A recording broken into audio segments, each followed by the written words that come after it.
Hola, ¿se puede jugar? Esto es el Club del Rendimiento, temporada 3, episodio 12.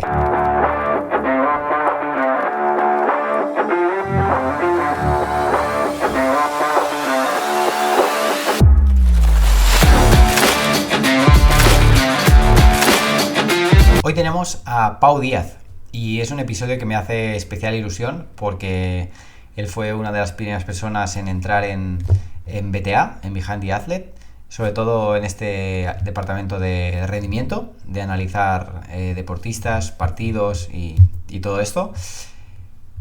BTA es el proyecto que hay detrás de este podcast, pero el podcast lleva 3 años de vida, que, ojo, ya son unos cuantos, pero BTA empezó en 2017.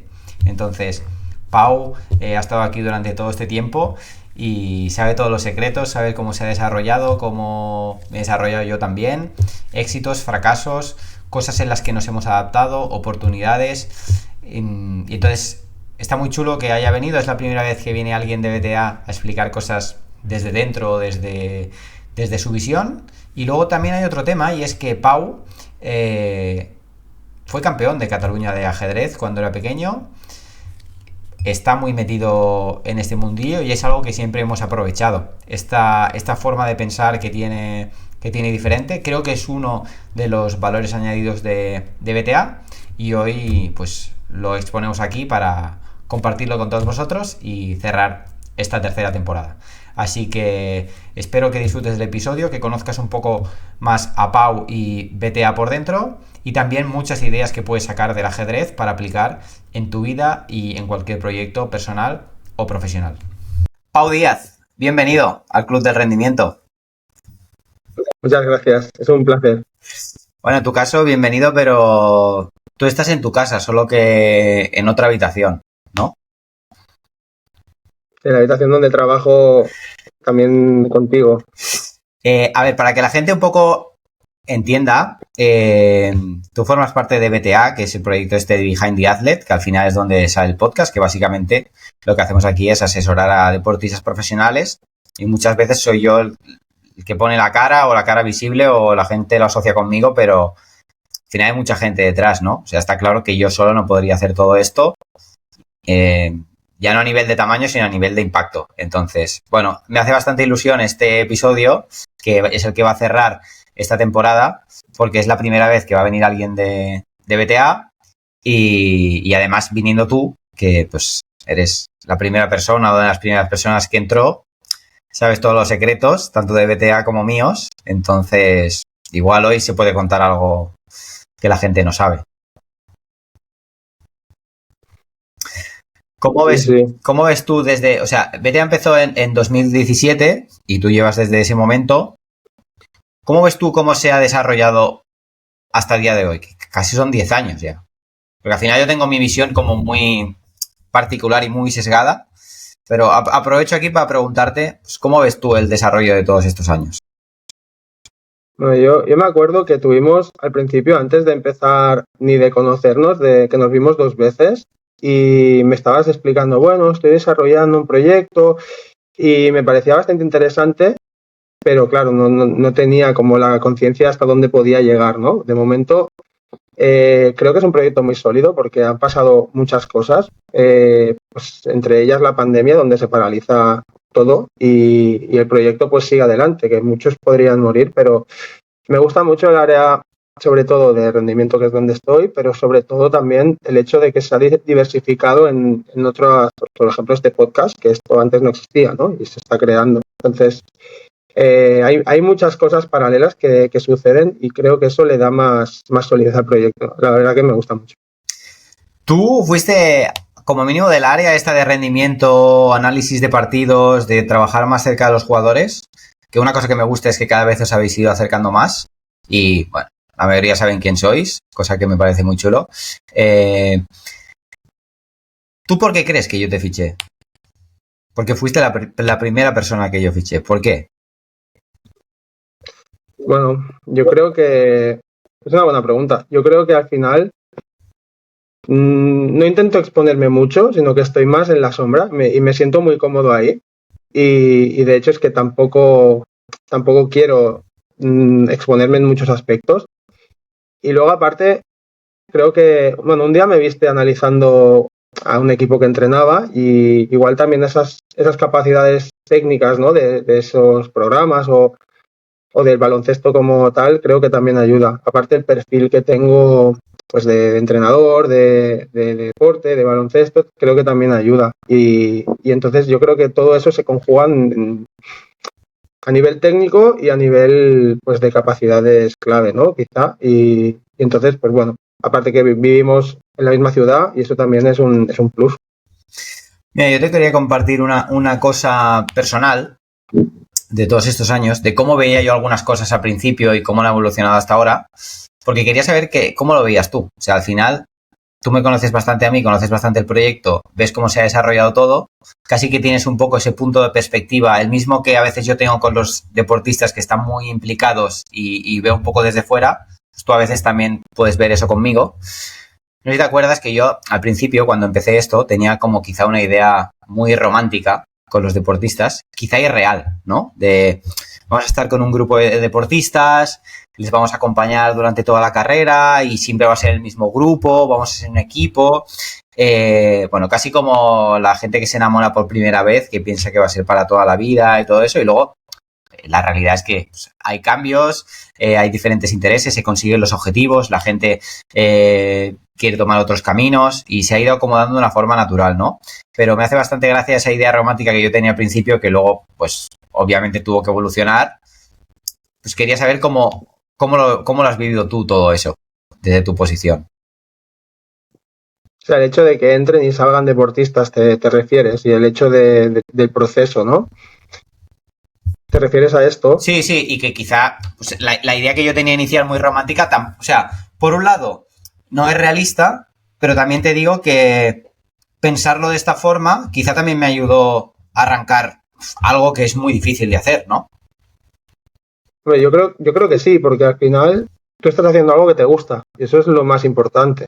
Y en lo que tú crees 100%, porque te puede gustar algo, pero no acabar de creer. Pero el hecho de tú empezar con una idea que te gusta, que crees en ella y que luego has sido capaz de adaptarte a diferentes situaciones y a diferentes entornos y aprender mucho durante el proceso, yo creo que al final eso te ha hecho crecer como persona y eso también lo has compartido con nosotros indirectamente y a veces directamente también.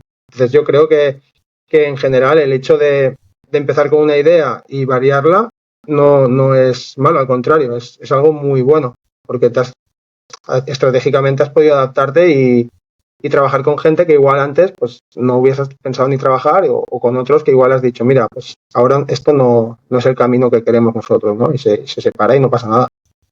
100%. Y antes quizá lo veía como un fracaso, una decepción, y luego con el tiempo lo he visto, pues si al final nosotros máximo trabajamos con 10 como la oportunidad para poder trabajar con otra gente. Es decir, que la idea que yo tenía inicialmente era totalmente equivocada, pero esto para cualquier persona que haga un proyecto o se meta en un trabajo que desconoce, hay cosas que hasta que no las vivencias no sabes realmente si lo que tú pensabas era cierto o no, ¿no? Entonces, al final hay que ver las cosas para poderte adaptar un poco a lo que es, y aquí en este caso el que estaba equivocado era yo. Entonces, ahora me gustaría entrar un poco a lo que es pues, tu trabajo en BTA y qué es lo que tú haces, que la gente no sé si lo sabrá, pero básicamente, si lo quisiéramos poner en modo muy top, serías el jefe del departamento de analítica, pero básicamente hay varias personas que analizan los partidos, tú eres la que llevas más tiempo, entonces, bueno, tienes ese punto de responsabilidad, también tú asignas los partidos y decides un poco cómo se organiza todo. Bueno, antes de entrar en detalle, comenta lo que tú quieras sobre esto y sobre lo que tú haces. Bueno, al final este cargo, entre comillas, que bueno, tiene un nombre muy chulo, pero a la práctica es que llevo más tiempo que los demás y ya está, porque al final todos trabajamos igual y es el objetivo, que trabajemos con una misma línea. O sea, no es que cada uno, pues, por llevar más o menos es mejor o peor, no, al contrario. Hay gente, de hecho, que acaba de entrar ahora, que lleva más tiempo, que nos da mil vueltas en muchas otras cosas, porque por un tema de experiencia sobre todo, y eso hace que nos complementemos muy bien, porque al final cada uno aporta un poco su visión y cuando comentamos situaciones o cosas, pues es más, bueno, enriquece más, ¿no? Al final. A nivel práctico, pues me gusta porque no es que tú tienes un trabajo y tienes que estar una hora o 2 horas, sino que tú, según pues el partido dura más o menos, te adaptas y vas por faena, lo haces bien, lo haces perfecto, cosa que al principio pues igual me costaba más y también en ese proceso he mejorado bastante y ya está. Y el tiempo que tengas que dedicar, acabas, envías y fuera. No es un trabajo como que tiene un tiempo determinado. Mira, justo has dicho algo que es lo que siguiente que quería sacar, que es esa parte de la excelencia que yo siempre os he intentado transmitir desde el principio como punto diferencial del proyecto y también porque yo siempre os decía, hostia, al final trabajamos con gente que va al límite y a ellos le piden cierta excelencia. La única forma de acercarnos a eso es tener las mismas normas que ellos, ¿no? E intentar vivir como ellos y estar penalizados al mismo nivel que ellos, ¿no? Entonces, un deportista profesional pues puede llegar a haber cancelado su contrato si su rendimiento no es el adecuado. Pues aquí va a ser igual. Entonces, esa excelencia y esa obsesión por los detalles me parece muy curiosa. Ahora que tú ya llevas mucho tiempo, primero te pasó a ti, pero luego cuando has visto que iba entrando gente, a algunos les costaba más de pillar y otros más fácil, ¿no? Porque al final unos son igual más racionales, unos quizás son más creativos, unos sí que se fijan más en los detalles, unos menos. Pero a mí lo que me gusta es que todo el mundo lo terminó pillando, ¿no? A alguien le costó más o menos, pero ese detalle, esa idea de da igual quién haga el partido, al final el resultado final es de todos, ¿no? Y no importa quién lo ha hecho, sino que es difícil, no sabrías decir quién lo ha hecho. Pues eso, saber cómo has vivido tú esa excelencia llevada al máximo que a veces la gente tampoco está muy acostumbrada. Bueno, al principio me costó mucho porque primero un tema de familiarización con el programa, con la dinámica de trabajar, porque hay que entregar esto tal día, tal hora, punto, y hay que hacerlo perfecto, ya está. Y lo puedes hacer como tú quieras, a nivel práctico, pues por la mañana, por la tarde, pero lo tienes que hacer. Y al principio me costó bastante porque había algunos detalles que no me fijaba o algunas cosas que igual pasaba por alto. Y poco a poco pues he ido dando importancia a todo eso porque es lo realmente importante, ¿no? Lo que al final define pues los detalles, siempre lo hablamos, ¿no? El tema de los detalles. Sí que es verdad que al principio me costó más, incluso había veces que hacía un partido, no quedaba bien, lo tenía que repetir y algunas noches pues me he quedado por la noche haciendo todo el partido y cuando lo renderizaba igual ponía algo que no me renderizaba bien el vídeo y luego, bueno, problemas técnicos que en cualquier trabajo debe haber y al final llega un punto que lo coges, vas por la faena, lo tienes por la mano y es bastante más sencillo cuando ya tienes todo el mecanismo pillado, ¿eh? Entonces, al principio me costó mucho y luego, conforme fui dándole sobre todo en importancia a mi proceso personal, pues también al final lo he aplicado en otros aspectos de mi vida también. O sea, no solo cuando trabajo aquí, sino fuera de aquí también le doy importancia a muchos detalles que antes igual no se lo hubiese dado. Y luego me gustaría sacar un tema muy interesante y que creo que se puede aplicar, o sea, la gente lo puede aplicar a sus trabajos, proyectos deportivos, que es cómo se gestiona la información, ¿no? O sea, cuánta información tenéis sobre el proyecto que tenéis que realizar y cómo intencionadamente yo a veces condiciono cuánta información tenéis o no. Y hubo un día, que no sé si te acuerdas, tú me dijiste una cosa que me pareció muy top, que es, ya está bien que muchas veces no nos expliques ciertas cosas, como mínimo en el momento de hacerlo, porque así no estamos tan condicionados para hacer nuestro trabajo. ¿Puedes desarrollar esto? Sí, porque al final nosotros vemos el partido desde un punto de vista externo al equipo, externo muchas veces al jugador o la jugadora, incluso muchas veces externo a ti también, sino simplemente pues un ojo crítico que valora bueno, de hecho es que ni valoramos, simplemente nos dedicamos a poner en perspectiva todas esas situaciones que se producen durante el partido, que no son ni buenas ni malas, porque al final depende del contexto y del proceso, etcétera, ¿no? Que ahí es donde entras más tú. Entonces, simplemente poder observar o darle importancia a las cosas que tú nos dices, vale, esto es lo que estamos trabajando ahora, vale, esto sí que nos interesa saberlo para poder poner quizá más situaciones de este tipo, lo que sea, ¿no? Pero a veces no nos hace falta tener toda la información, incluso a veces tampoco es bueno eso, porque es lo que dices tú, que nos condiciona y vemos también el juego o incluso el jugador o la jugadora con una visión que ya no es propia nuestra, ¿no? Que está condicionada. Claro, aquí hay esta doble vía, que es lo que la gente piensa que puede aplicar y que nosotros hacemos intencionadamente y creo que nos funciona bastante bien. Hay dos vías. Yo muchas veces puede ser que os dé cierta información que vosotros necesitáis y entonces analizáis, opináis o lo que sea. Muchas veces es al revés. Yo te digo, mira esto, ¿qué ves aquí? No estás sesgado por absolutamente nada y luego cuando me dais vuestra opinión o vuestra visión, entonces yo os pongo en contexto y a lo mejor os puedo decir, mira, pues esto pasa por esto o esto, hay esto detrás que tú no sabías. Entonces, jugar con eso creo que es bastante interesante. Entonces, si tú quieres comentar algo más de tu trabajo de BTA o de lo que haces, aunque yo creo que irá saliendo, pues cuando quieras lo sacas, pero me gustaría ya meter el tema del ajedrez, de la toma de decisiones, de la estrategia, porque al final esto también creo que es un punto en común entre tú, el proyecto, entre mí también. Al final, detrás de BTA hay una parte de estrategia muy importante, una parte de toma de decisiones. Al final tú acompañas, asesoras a deportistas en que consigan sus objetivos, pero eso no hay una única forma de hacerlo, ¿no?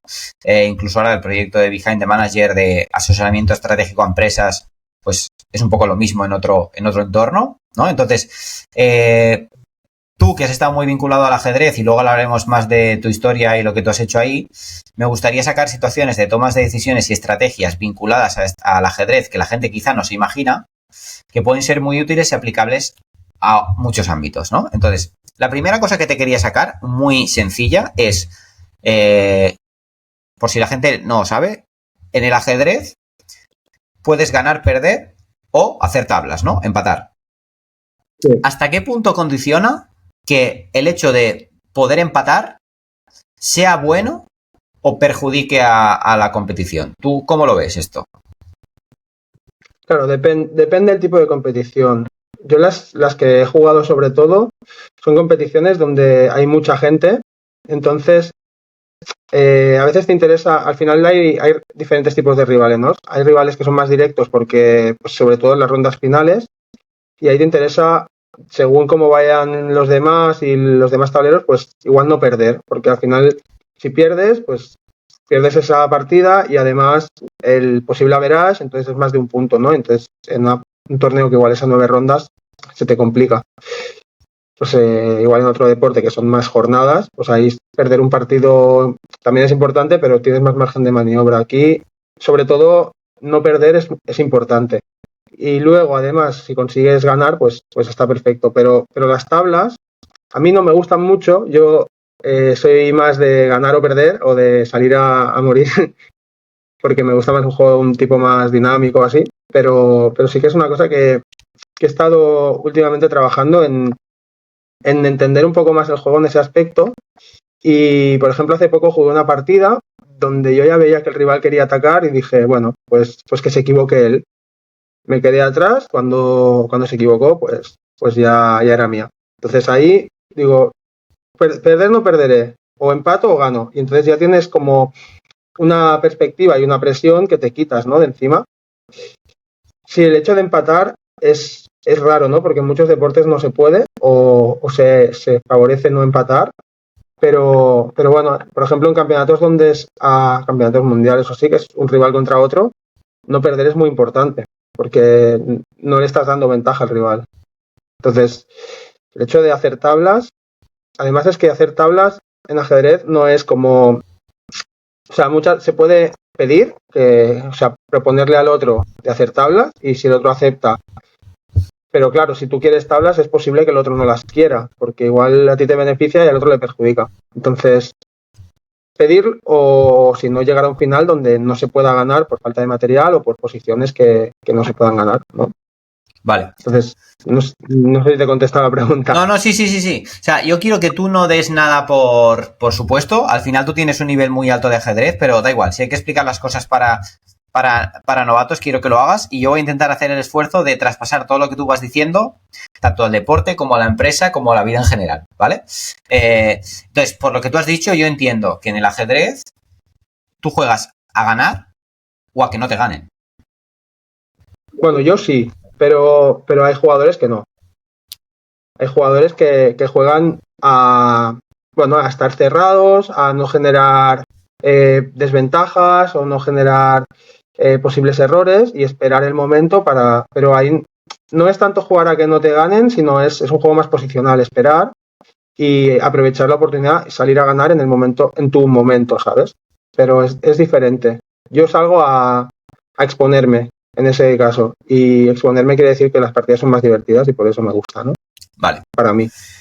Mira, una vez leí una cosa que, hostia, me dejó pensando mucho tiempo y además ya sabía que ibas a venir aquí al podcast y dije, esto es que lo tengo guardado para Pau y por eso nunca te lo he sacado, porque quería sacártelo aquí. Y es que leí una cosa que al final estaba muy relacionada con psicología y mentalidad y cómo interpretamos las cosas. Y era que en el ajedrez muchas veces se sobreestimaba el nivel de un gran jugador. Es decir, cuando tú juegas contra alguien muy bueno, si esa persona se deja un peón o una ficha mal puesta, el rival tendía a pensar, uy, esto es porque me está haciendo una trampa o está dejando esto para que luego me quiere cazar. En vez de darte cuenta que quizá se había equivocado y que a lo mejor tú ahí tenías una ventaja que podías aprovechar. Entonces, esto me explotó la cabeza porque creo que se aplica en muchísimos ámbitos, ¿no? Cuando tú sobrevaloras el conocimiento experto de alguien que supone que sabe más que tú, pero esa persona también puede cometer un error muy básico. Entonces, necesito que me comentes esto porque ya hace mucho tiempo que te lo quiero explicar. Sí. Al final, sí, es una buena apreciación. Al final en el ajedrez tú siempre te pones en lo peor, ¿no? O sea, en tu mejor jugada, en la mejor que puede hacer el rival y desde ahí desarrollas diferentes ideas. Entonces tú siempre piensas en la mejor jugada que tú puedas hacer y que un rival haga un error muy básico. De primeras tienes que dudar y plantearte si eso es una buena oportunidad para ti o no. Y puede ser que sí que lo sea, pero en ese caso quizá dudarías el doble, porque igual piensas, ostras, se está dejando, yo que sé, un peón o una pieza o algo. Igual a veces también eso se aplica como estrategia ofensiva, ¿no? De regalar material a cambio de iniciativa o a cambio de tener una posición mejor. Entonces, de primeras hay que dudar y de hecho hay aperturas que son así para regalar pues piezas a cambio de tiempo, ¿no? O no regalar, sino invertir, ¿no? Como si dijéramos.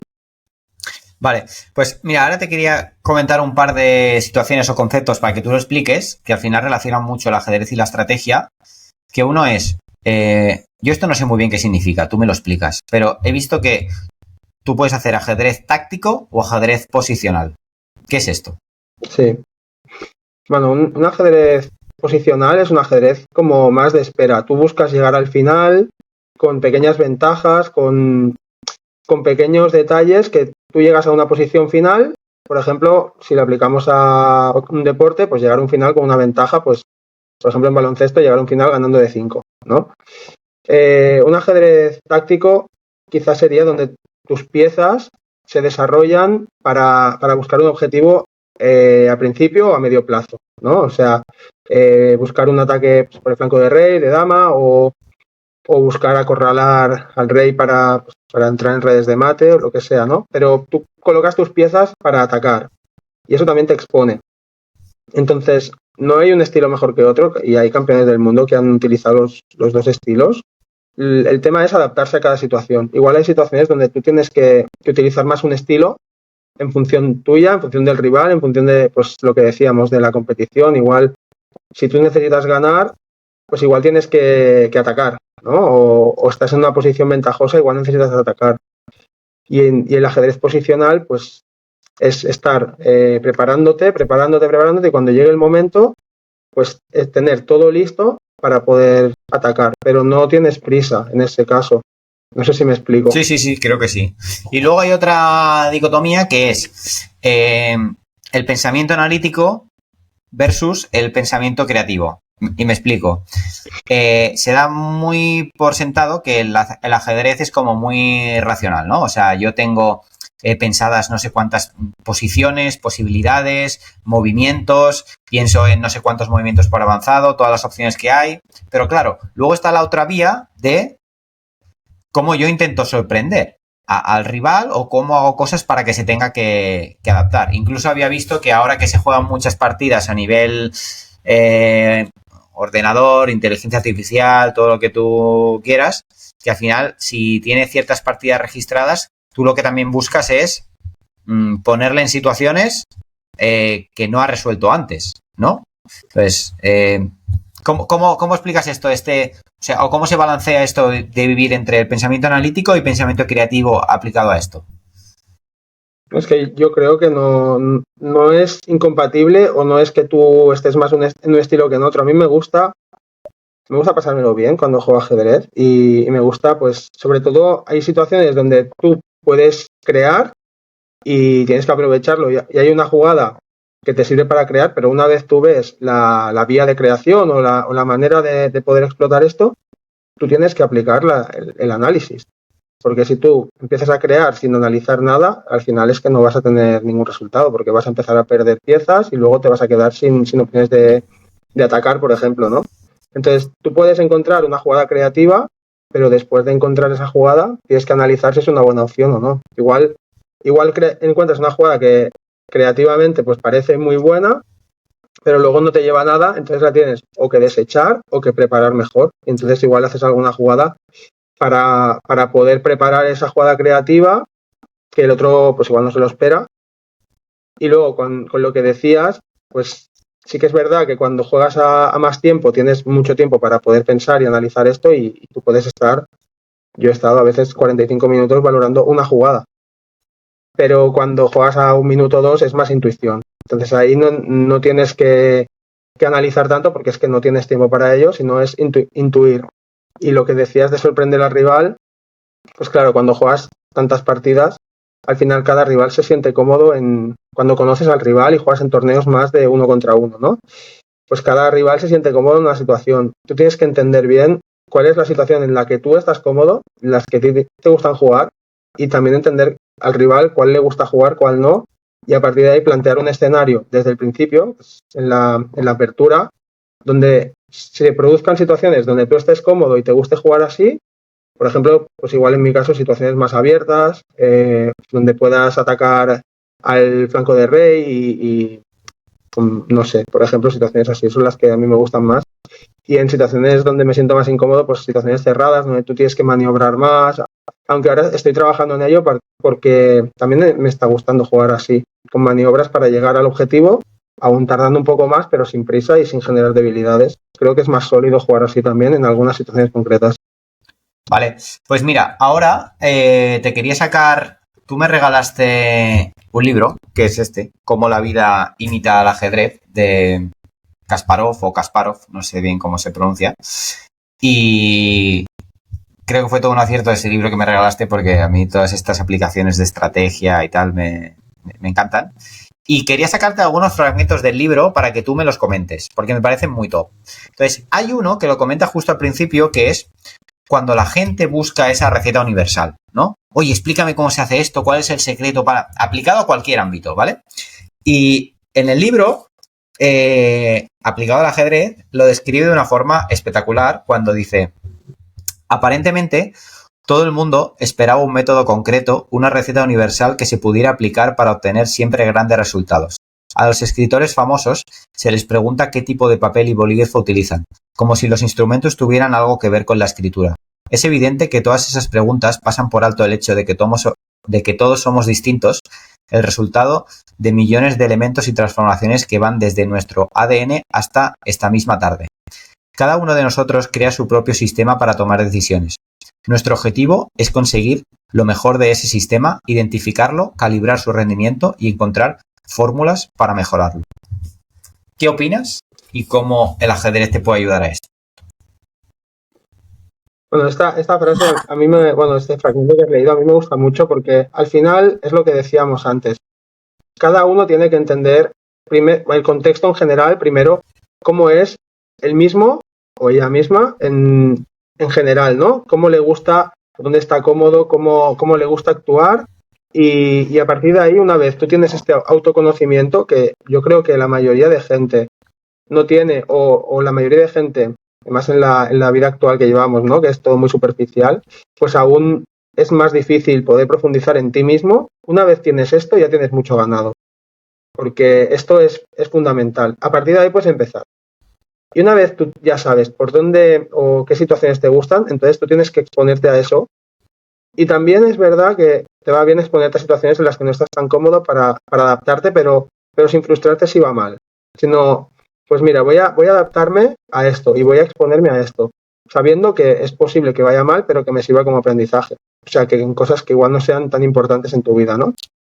Una vez tú tienes claro cómo eres y qué camino quieres seguir, camino en cualquier ámbito de la vida, a partir de ahí tienes que empezar a tomar decisiones. Pero este primer análisis, teniendo tiempo, me refiero, porque si no tienes tiempo, pues a veces tienes que actuar directamente sin gastar en reflexionar, ¿no? Pero teniendo tiempo, que en general en la vida, pues no hay una receta universal para todo el mundo, tenemos que buscar la nuestra propia. Y cada uno tiene la suya. Hay gente que es más analítica, más racional, como decíamos antes, hay gente que es más impulsiva y si a una persona que es más impulsiva pues le pones a reflexionar demasiado, pues no le va a funcionar, se va a frustrar y al final es que no va a conseguir el objetivo. Entonces, hay gente que aprende más del ensayo-error. Por ejemplo, yo aprendí más jugando y aprendiendo situaciones, equivocándome. Me acuerdo cuando era pequeño que incluso alguna partida, cuando igual tendría 6, 7 años, que perdí muy básica y me enfadaba de decir, ostras, he perdido esto, pero ya no me lo hicieron nunca más, ¿sabes? Entonces, es encontrar tu propio camino. A mí me gustaba más jugar y practicar y aprender. Y luego, después en el ajedrez, aplicando al tema que estamos, después de cada partida siempre la analizaba. Y muchas veces la analizaba con el rival. Y eso es algo muy divertido. Porque tú acabas la partida y al acabar la partida le dices al rival, oye, ¿te apetece si la analizamos? Y entonces tú compartes tus opiniones, que esto yo no sé si es algo muy conocido o en los deportes en general se hace o en las empresas. Pero tú acabas la partida y te vas a una sala de análisis con el rival y dices, mira, yo estoy jugando esto porque yo pensaba que tú harías esto y luego esto. No, porque si tú haces esto yo había pensado que iba a hacerlo. Hostia, pues igual sí que me hubiese servido. Bueno, no sé, y eso te sirve de cara al futuro, pero vamos, ese análisis propio y del rival. Cuando yo incluso me acuerdo que analicé una partida con un chico y era francés y hablábamos pues como podíamos, pero entendíamos porque el idioma del ajedrez al final es para todos el mismo, ¿no? Entonces, también decían diferentes las palabras, las piezas, era muy divertido. Pero claro, ese análisis a mí me funcionó. Jugar y luego valorar. Igual a otra persona pues le funcionaría mejor leer libros y luego ponerlo en práctica, ¿no? Me ha parecido muy guay. Es muy técnico. Perdón, no me ha parecido muy guay esta respuesta. Primero porque todo parte de ese autoconocimiento y es que los 3 últimos episodios de esta temporada del podcast, el de Víctor Calzado, el de Noemí Carro y ahora el tuyo, si tú escuchas esos 3 episodios seguidos que hablan de este autoconocimiento desde diferentes enfoques, creo que es una trilogía muy potente para darle una vuelta y cerrar el año. Entonces también me ha gustado luego que has puesto diferentes ejemplos de, vale, cómo abordar esto. Ok, te saco otro fragmento del libro, que esta es una frase muy corta. Hay un momento donde él se hace una pregunta que es, ¿qué era lo que tenían los campeones de lo que los aspirantes carecían? Es decir, ¿tú qué has visto cuál es una de las grandes diferencias entre gente que en el ajedrez es muy buena de gente que es principiante? ¿Qué es lo que hace mejor? ¿Ven más partidas con antelación? ¿Piensan las cosas de una forma diferente? ¿Resuelven diferente? ¿Dónde está la diferencia? Yo creo que no, yo creo que eso no es la diferencia. Por ejemplo, yo me acuerdo cuando fui a un campeonato de España y jugué una partida allí y luego la analicé con un entrenador que tenía en ese momento, que lo ponía la selección. Y no sé, estuvimos valorando una situación donde él me decía, oye, ¿por qué no has hecho esta jugada que parece muy buena? Igual le dije 10 jugadas del rival y 10 jugadas mías seguidas y llegábamos a una posición donde yo tenía ventaja, pero no tenía iniciativa. Y entonces la respuesta de él fue, wow, has calculado 10 jugadas correctas seguidas, con, no sé, igual tendría 12 años o así. Dice, y has llegado a una posición que es buena para ti, pero la has desechado porque a la larga esa posición que era buena a nivel de material, igual era mala a nivel de de iniciativa de calidad en el juego, ¿no? Dice, wow, y entonces has decidido tomar otra vía. Claro, analizar esas 10 jugadas a mí me llevó un tiempo que lo utilicé para valorar esto. Entonces yo creo que a nivel de análisis y cálculo, no, yo creo que no. Sí que es verdad que, por ejemplo, los grandes maestros o los campeones del mundo pues tienen horas y horas de dedicación, muchísimas más que cualquier ajedrecista novel, y entonces también son capaces de entender mejor las situaciones en ese aspecto y de plantear mejor las aperturas y también de ese autoconocimiento. Por ejemplo, cuando llegan a un final, pues ellos han conseguido unas posiciones que igual son mejores y por eso te ganan. Pero no porque haya una gran diferencia a nivel de análisis en general. Hablo de ajedrecistas de buen nivel, ¿eh? No hablo de noveles, sino ajedrecistas de buen nivel y ajedrecistas campeones del mundo con tiempo, o sea, una partida donde tú puedes dedicar tiempo a analizar. No sé si habría tanta diferencia en general, pero sí que habría movimientos clave o momentos. Al final, tú en el ajedrez siempre buscas hacer la mejor jugada.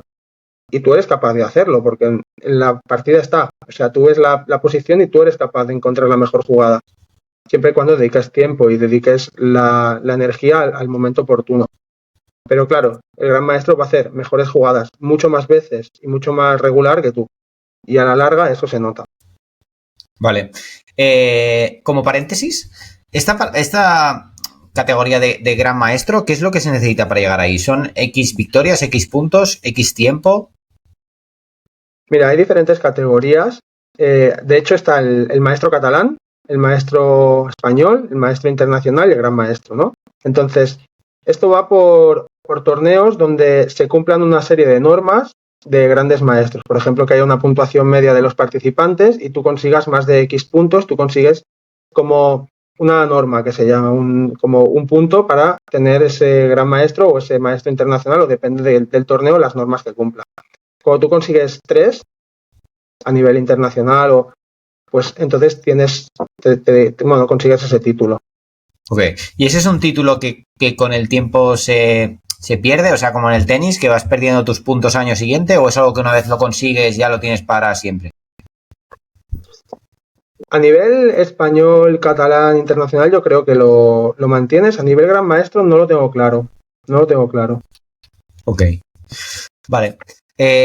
Pues mira, luego hay otra idea que te quería sacar, que leyendo el libro vi que el ajedrez lo enfoca muy bien, porque es una cosa que se dice mucho respecto a los objetivos, pero creo que no se profundiza con la suficiente intención y calidad. Y es pues esa idea de que tú puedes tener grandes objetivos, pero luego quizá necesitas subobjetivos que te acerquen ahí, ¿no? El libro lo explica diciendo que los objetivos intermedios son esenciales, ¿no? O sea, tú puedes tener una gran posición o un gran lugar al que quieres llegar o un objetivo, y esto se puede aplicar a cualquier faceta de la vida, pero entre medio necesitas hacer ciertas cosas que te acerquen ahí, ¿no? Y lo pone en una pregunta muy buena que creo que si la gente se hace esta pregunta, le puede guiar mucho el camino, que es: ¿qué condiciones deben cumplirse para que nuestra estrategia tenga éxito? ¿No? O sea, ¿puedes comentar un poco tú esto de los objetivos intermedios? Sí, al final, tú cuando desarrollas la partida, aplicándolo al ajedrez, tú tienes un objetivo y desarrollas las piezas de una manera para forzar o para presionar por un lado, por el otro o en el centro, ¿no? Tú te desarrollas de una manera, pues al final normalmente buscas más ocupar el centro para poder expandirte a un lado o al otro, o como tú te desarrolles, tiene un objetivo a la larga, ¿no? Por ejemplo, si tú entro un poco más a nivel técnico, pues yo qué sé, la defensa siciliana dragón, tú colocas un alfil en G7, que este coge toda la diagonal y apunta hacia el lado de la dama. Pues claro, si tú colocas ese alfil ahí, apuntando al lado de la dama y luego vas al lado del rey, pues no estás cumpliendo ese objetivo parcial para conseguir el objetivo final. Si tú quieres ir a ese lado, pues no hagas esa estrategia, ¿no? Entonces, si tú quieres conseguir, por ejemplo, llegar a un final donde tú tengas pequeñas ventajas, tú tienes que desarrollarte y conseguir esas pequeñas ventajas durante el juego, para cuando llegues al final poder utilizarlas, ¿no? O poder explotarlas.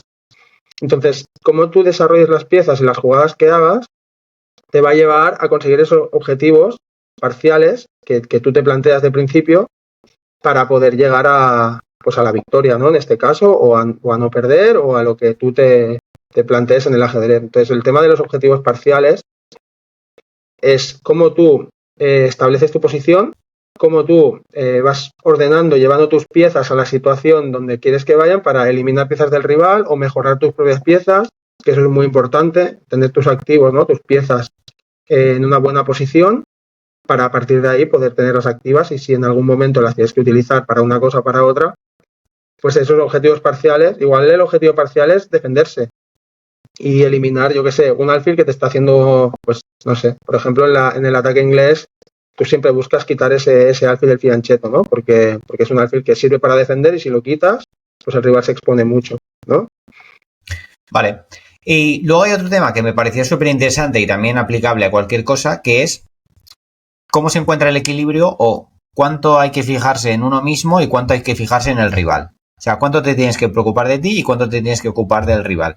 Y en el libro pone una frase que es: no vigiles a la competencia más que a ti mismo, ¿no? Pero claro, ¿hasta qué punto tú te centras en lo que tú quieres hacer o debes fijarte en lo que el rival está haciendo o quiere proponerte? Mira, te voy a poner un ejemplo.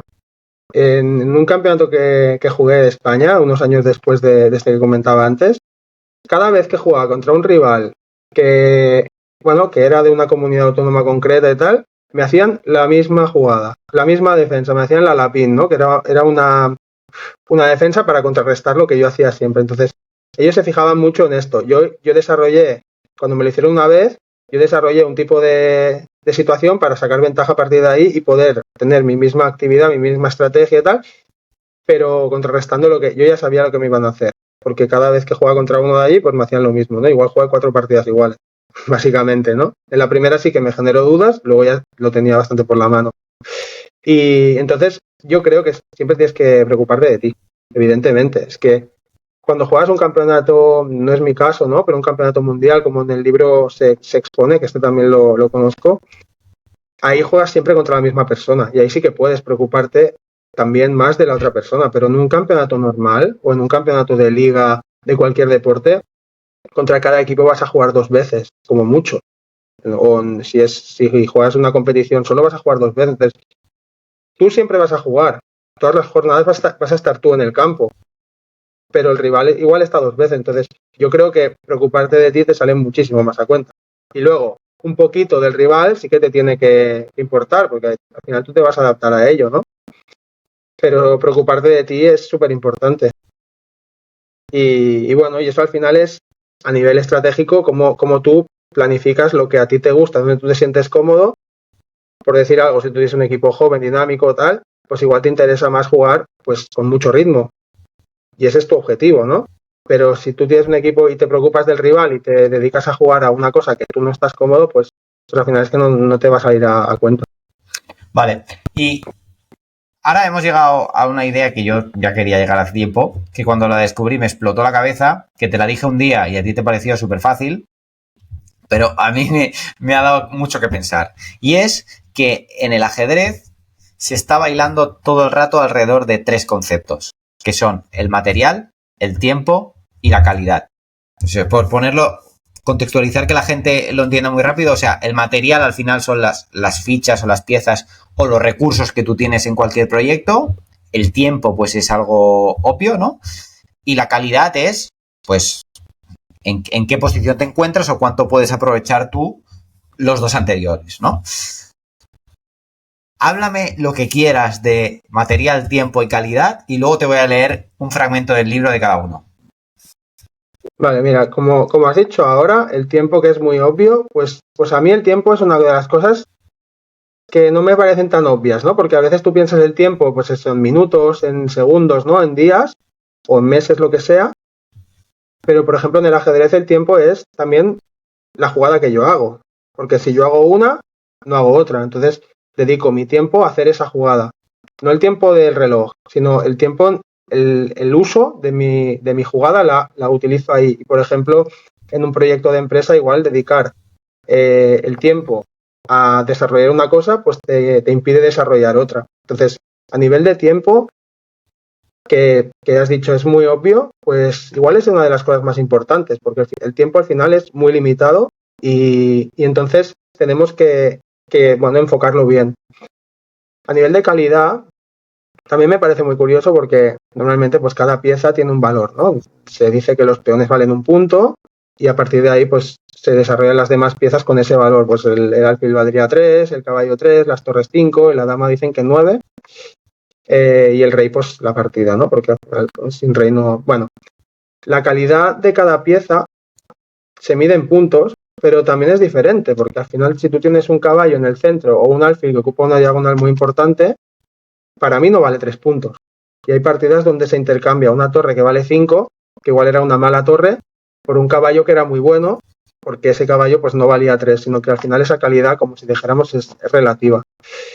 Y eso al final se puede aplicar a cualquier ámbito. Tú puedes tener jugadores, jugadoras que tengan un valor, pero que te estén rindiendo por encima de ese valor, o un staff, o cualquier cosa que se pueda aplicar a nivel de calidad, ¿no? Normalmente cuando tú ganas una torre por un caballo dices que voy ganando de calidad, se dice así en el ajedrez, es el término, ¿no?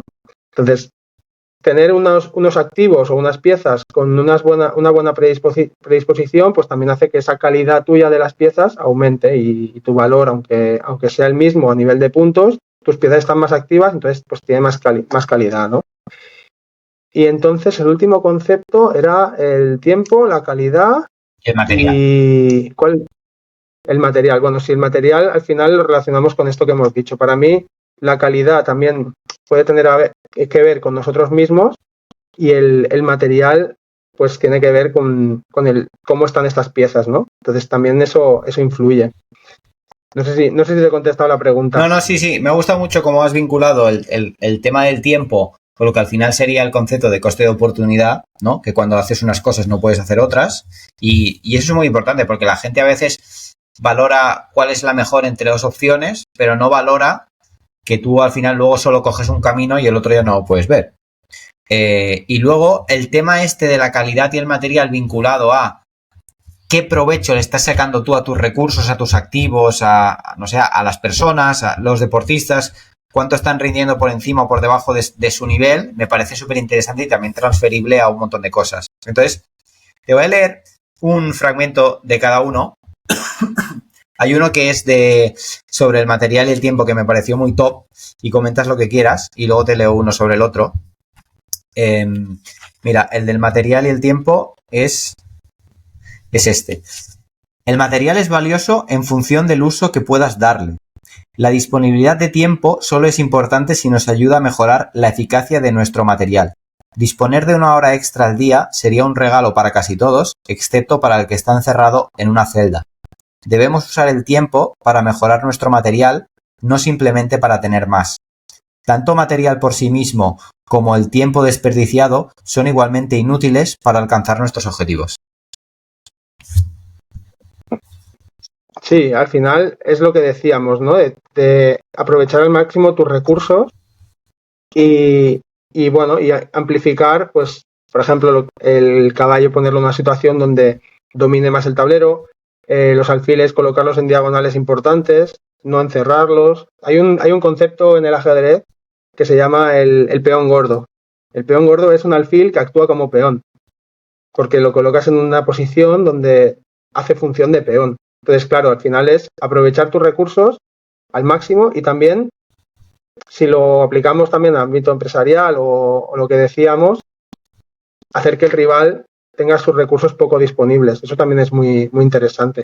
O sea, a veces colocar unas posiciones, unas piezas en posiciones concretas, lo que hace es dominar y que el rival tenga poco espacio, que tenga poco margen de maniobra, que tenga que jugar atrás, ¿no? Que no tenga contragolpes o contraataques, ¿no? Bueno, al final es tener la iniciativa a través de mejorar tus piezas y tu posición. Y esto es básico en cualquier ámbito en la vida, ¿no? Al final. Sí, es que creo que traspasa muy bien esta idea a la típica situación que tú tienes un deportista o una persona en una empresa que la estás poniendo en una posición en la que realmente está súper limitado y no puede expresar su talento o su potencial. Entonces, al final, la estás desaprovechando, por decir así, ¿no? Me parece muy top.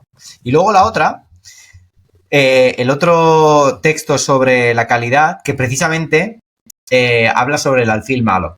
El alfil es una pieza que se puede mover en diagonal, ¿no? Tantas posiciones como quieras, pero en diagonal y sobre un solo color. Entonces hay un alfil en las blancas, en las casillas blancas y un alfil en las casillas negras, ¿no?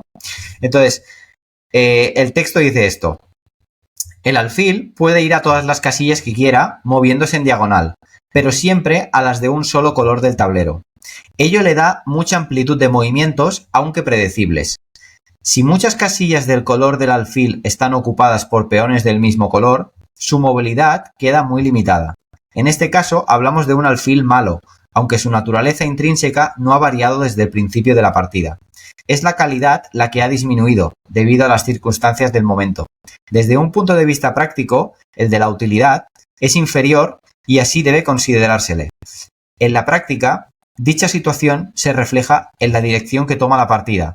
Si tengo un mal alfil, estaré encantado de cambiarlo por otra pieza, por ejemplo. Puede que tengan valores nominales iguales, pero si las condiciones del tablero disminuyen el valor de mi pieza, ese será el valor con el que tendré que trabajar. Es así. De hecho, mira, justo esto, esta mañana antes de hacer el podcast, estaba jugando una partida y de estas que juego con el móvil, he jugado contra una apertura que se llama Maroxy, el que lo juegan las blancas. Entonces, esa apertura genera unos peones centrales en posición en color blanco y lo que busco ahí es cambiar todas mis piezas, todas, para que él se quede solo con un alfil, que es el malo, y yo me quede con un caballo. Esa es mi estrategia. Cuando yo juego contra esa posición, cambio todo. O sea, quito las damas, quito las torres, simplifico al máximo la posición para que mi ventaja aún sea más grande, ¿no? Porque no tiene más margen de maniobra solo utilizar su alfil malo. Yo le bloqueo y con el caballo que puede ir por las casillas blancas y negras, pues al final se trata de simplificar y encontrar esa ventaja estratégica de la posición. Incluso yo tengo un alfil que es muy bueno, pero lo doy a cambio de que él pierda esas posibilidades y quitando, bueno, ese alfil bueno, también lo cambio por un caballo bueno. Entonces, se trata un poco de esto, ¿no? De valorar dónde están las ventajas, dónde están las desventajas y encontrar cómo simplificar esto. Por ejemplo, en el ajedrez, cuando tú vas ganando de material, lo que haces es cambiar todo, simplificar y llegar a un final lo antes posible. Porque contra más piezas haya, tu ventaja es relativa y es peor. Por decir algo, en el baloncesto es mejor atacar un 2 contra 1 que un 3 contra 2. Pues sería lo mismo. Vale. Están saliendo muchas ideas súper interesantes que yo creo que la gente ni se imaginaba, como yo en su momento cuando las descubrí, pero es que es lo que siempre te he dicho. Veo muchas transferencias del mundo del ajedrez a cualquier otro ámbito. Entonces, ahora, antes de terminar con unos consejos prácticos para la gente, si a alguien le ha entrado el gusanillo de jugar ajedrez, pues que este maestro le pueda dar unos cuantos trucos, pues quería que explicaras brevemente un poco cuál es tu historia con el ajedrez, porque la gente ahora mismo debe estar flipando. Entonces, tú eres campeón de Cataluña de ajedrez y haces competiciones también nacionales muy pronto, cuando tienes unos 10 años o así. ¿Puedes contar un poco tu historia? Sí, yo aprendí a jugar, yo jugaba aquí en el club de mi ciudad, el club de ajedrez Badalona, y mi padre era el presidente del club en ese momento, desde pequeño yo ya jugaba. De hecho, tengo fotos de pequeño que igual, de muy pequeño. Y nada, pues empecé a jugar, yo no leía libros, ni estudiaba, ni nada, simplemente a nivel de ajedrez simplemente jugaba partidas y aprendí con la práctica. Y a partir de ahí, pues me fue gustando y empecé a jugar más torneos importantes aquí a nivel comarcal, estatal o de aquí cerca, ¿no? Entonces, a partir de ahí, pues hubo algunas partidas importantes, algunos torneos importantes que me llevaron pues a jugar pues, campeonatos de España o así, con edades muy tempranas. Y lo que me gustaba es que al final también, cuando ibas allí, por una parte estabas tú, porque cuando estás en la partida estás tú solo. Por otra parte, luego pues tienes todo el... Bueno, yo quedé campeón de Cataluña por equipos con un grupo de compañeros de aquí de Badalona. Y y al final te lo pasas muy bien, porque con 10, 12 años, hasta 14 y 16, o te vas a hoteles donde, bueno, pues por la mañana puedes estar ahí, no sé, igual repasando partidas o lo que sea, y luego por la tarde jugando, pues si te gusta el ajedrez, es un sueño, ¿no? Porque es que es como si te vas de campus, pues a jugar, siempre a jugar, ¿no?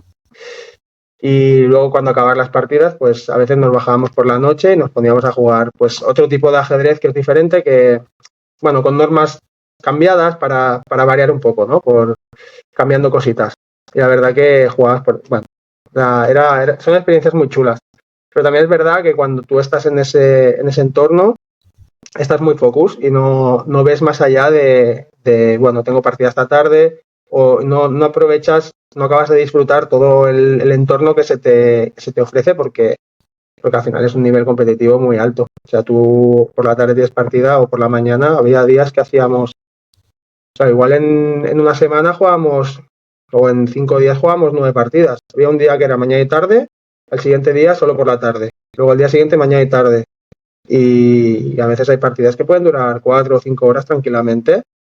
Depende de ti, depende del rival, ¿no? Pero bueno, es que, mira, el otro día estaba leyendo que una partida, una hora de competición, o sea, si una partida, por ejemplo, puede durar lo que decíamos, 4 o 5 y los grandes maestros hasta 6 horas, puedes estar gastando entre 400 y 600 calorías sin moverte de la silla, lo que me parece bastante, bastante fascinante. Entonces, pues hay muchas cosas que influyen ahí. Y, por ejemplo, yo me he ido a jugar a Galicia con 10 años a un hotel que solo me acuerdo de la sala de juegos, no me acuerdo nada más. O a Granada o por aquí, por España, ¿no? Y al final pues tengo otras situaciones de muy joven donde tú tienes que gestionar esa presión y esa situación con la cual igual no estás preparado, porque yo recuerdo el segundo campeonato de España que fui, la primera ronda me tocó contra el que había quedado campeón el año anterior. Y bueno, al final tú ahí no tienes presión, porque lo más normal es que pierdas. Con lo cual puedes jugar tranquilo y la presión la tiene él toda. Pues mira, al final eso le salió en su contra y conseguimos una buena partida y al final le gané a este.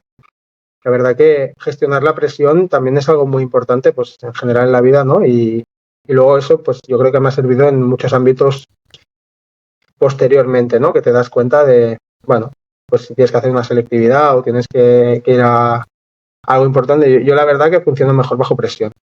Vale, y esta situación de ser campeón de Cataluña de ajedrez con 10 años o alrededor de esa etapa, o sea, ¿tú te llegaste a quemar? O sea, ¿o has tenido relación de amor-odio con el ajedrez? Porque entiendo que también luego en diferentes etapas has estado jugando más, jugando menos. O sea, ¿cómo has llevado esto? Claro, al final yo no me llegué a quemar, ¿eh? Pero claro, yo jugaba a ajedrez y a baloncesto, los dos deportes. Entonces, cuando había competición normalmente eran los fines de semana y muchas veces coincidían. Entonces, claro, de un deporte colectivo a un deporte individual, pues al final siempre vas a lo colectivo, ¿no? Porque no dejas colgada a la gente, lo que sea. Y a veces yo me encontraba en campeonatos donde, por ejemplo, fui a un campeonato en las cocheras de Sants, aquí, que era todo el sábado, pero yo a primera hora tenía partido de baloncesto. Y eran partidas semi-rápidas. En la primera y la segunda partida no fui, porque estaba jugando a baloncesto. Y llegué a la tercera. Claro, ahí te emparejan con gente que no ha ganado ni una partida. Entonces, la tercera la gané, era un rival pues más sencillo, la cuarta también, ¿no? Y al final, pues mira, gané todas las demás y quedé tercero. Pero claro, porque no había jugado las dos primeras, pero para mí, yo estaba súper contento, había podido hacer todo lo que, ¿no? Había llegado al baloncesto y había jugado mis partidas, estaba perfecto. Muy bien. Y ahora te quería sacar un tema más actual, o sea, ya viajar al presente, de que este verano estuviste en Estados Unidos, por Nueva York, y quería que me contaras, o sea, quería que contaras aquí las historias que me contaste a mí de esas partidas callejeras, de esa gente jugando en la calle con quien fuiste a jugar y bueno, cómo funcionaba un poco todo eso, que me pareció curioso.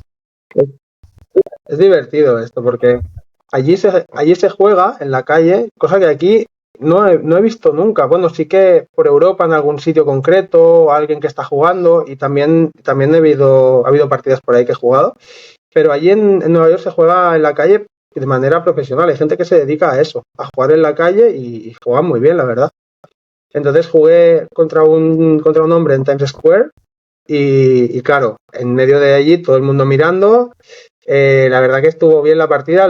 Bueno, estuvo allí, empecé perdiendo, luego le gané una pieza y al final pues presión, tiempo, jugamos en esa partida a 3 minutos y esa perdí. Y entonces la verdad que estuvo muy divertido. Te vas con mal sabor de boca porque es que la tenía ganada, pero pues eso, al final el tiempo, calidad y material, ¿no? Pues el tiempo me jugó una mala pasada ahí. Aparte también ellos tienen muy controlado el ritmo porque saben jugar a ese tiempo. Cada vez que movía, él me iba diciendo cosas. Juegan un poco, pues ya saben a lo que juegan. Y luego jugué contra otro chico en Washington Square, que jugaba también por dinero.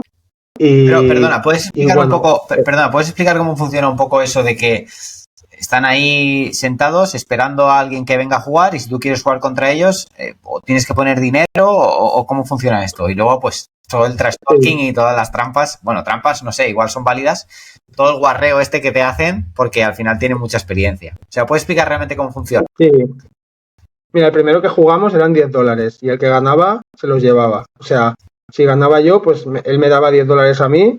Incluso tenía la partida tan bien que yo estaba pensando, es que ni los quiero, ¿sabes? Yo quiero pasármelo bien y ya está. Pero también es verdad que mi estilo de juego es un estilo que necesita tiempo para analizar las situaciones porque, o sea, en el mío si te equivocas primero pierdes.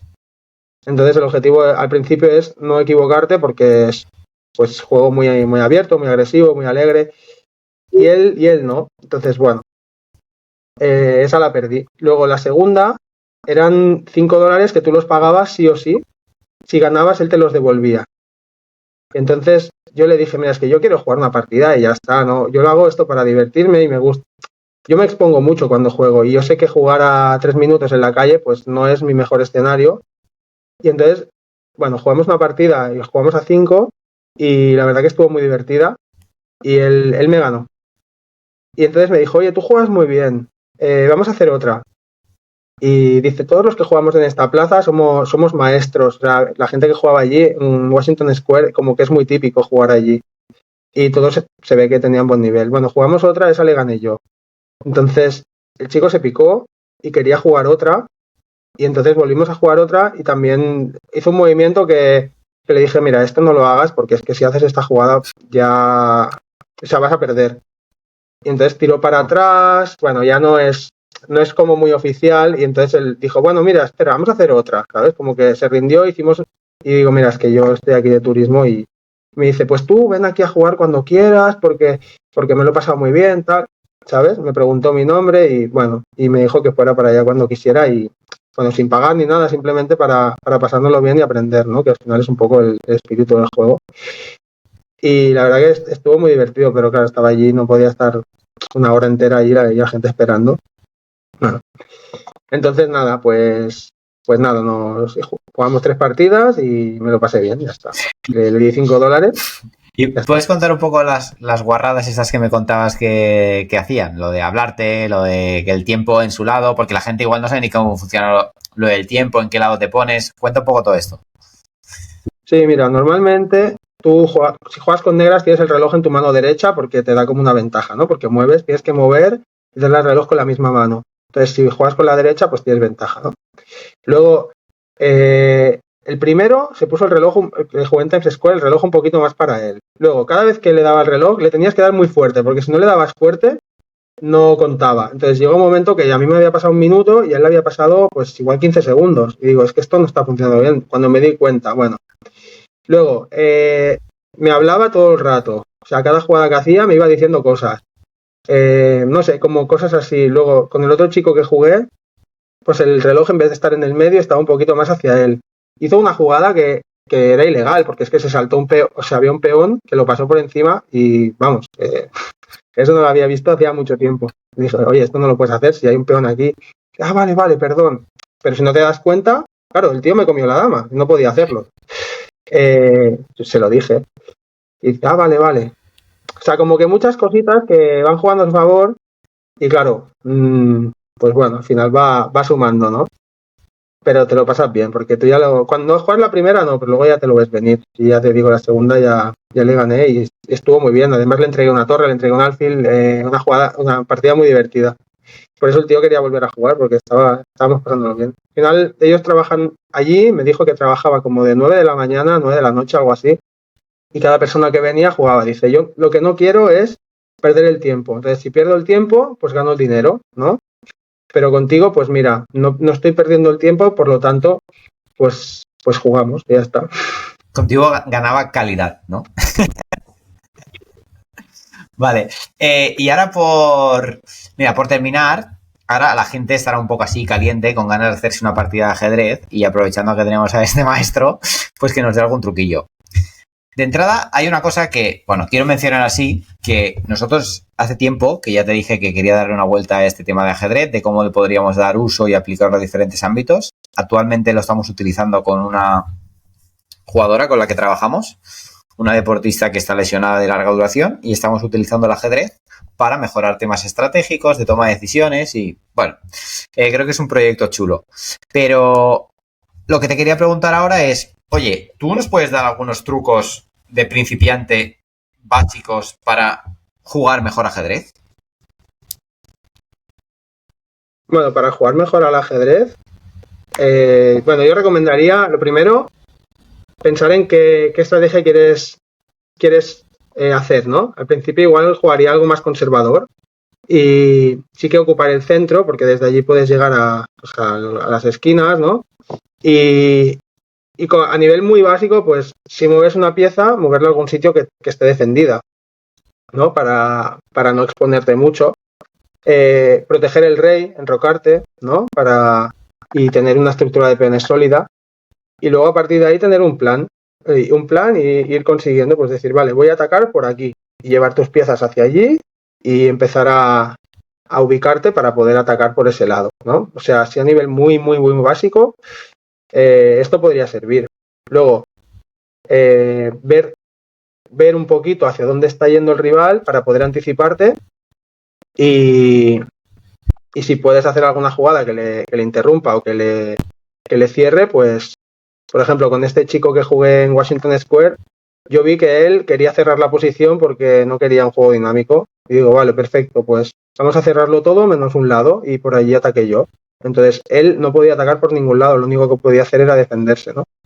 Pensar bien a nivel estratégico cuál es mi objetivo, qué quiero hacer y bueno, y los objetivos parciales que decíamos antes para conseguirlo, ¿no? Pues colocar las torres en columnas semiabiertas o abiertas para ocupar más espacio, mejorar tus activos, ¿no? Tus caballos, tus alfiles, tus piezas, que tengan una buena coordinación entre ellas.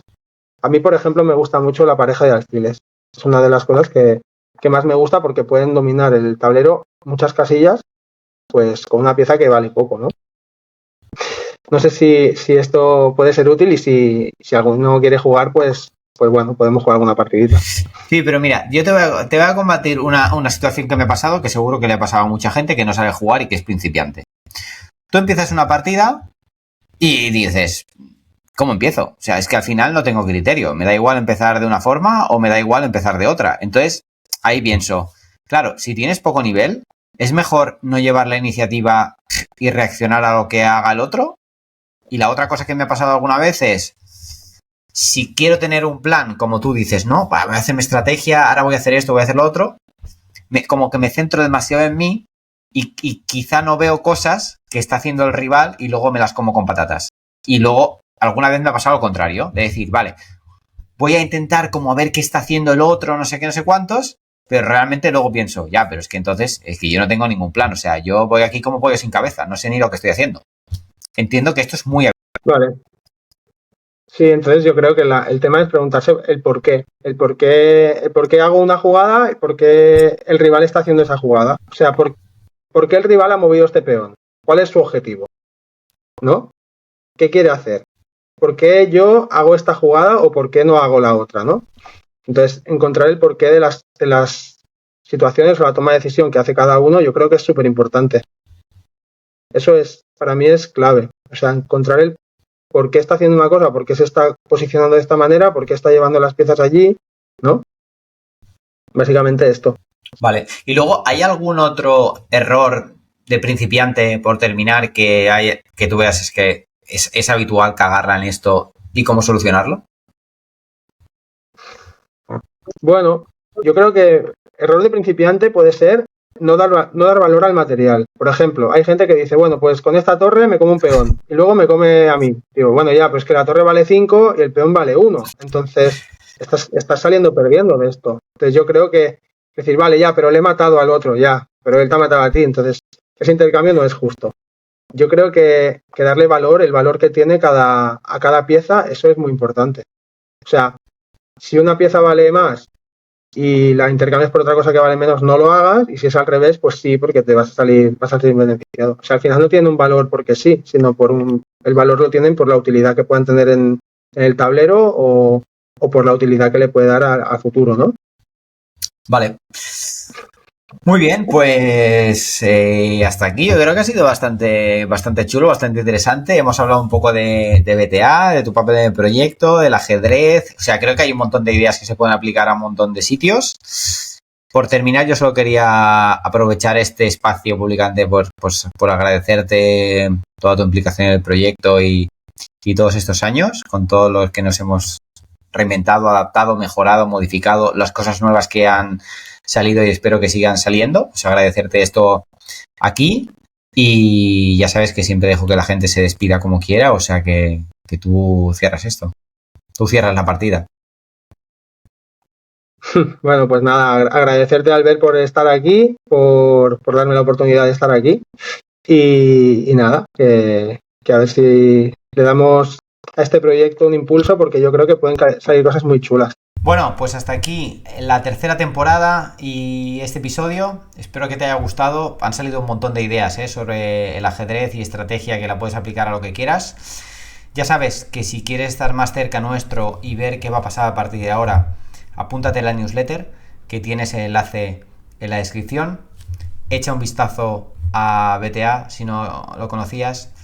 También tienes el otro proyecto que ha salido hace poco de Behind the Manager, de asesoramiento estratégico para empresas, intentar acercar sobre todo a pymes soluciones que hasta ahora solo estaban disponibles para o grandes empresas o perfiles de altísimo rendimiento deportivo. Pues hemos juntado todo esto para poderlo acercar y traer nuevas soluciones. Echa un vistazo a todo y apúntate en la newsletter, que tienes el enlace en la descripción.